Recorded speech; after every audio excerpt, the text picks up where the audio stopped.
அங்க போயிட்டு வருது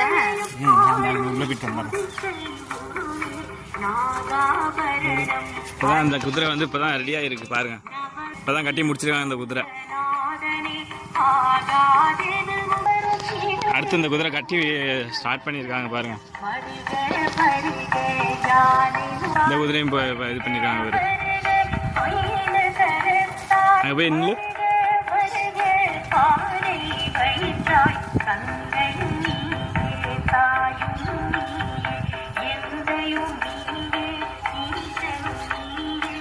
பாருங்க இது எங்க இருக்குன்னு பாத்தீங்கன்னா, இது வந்து சடார் கோயில், பழங்குளத்து ஐயனார் கோவில், குழந்தை வளநாடுன்னு சொல்லுவாங்க, தஞ்சாவூர் மாவட்டத்தில் அங்கே இருக்குது.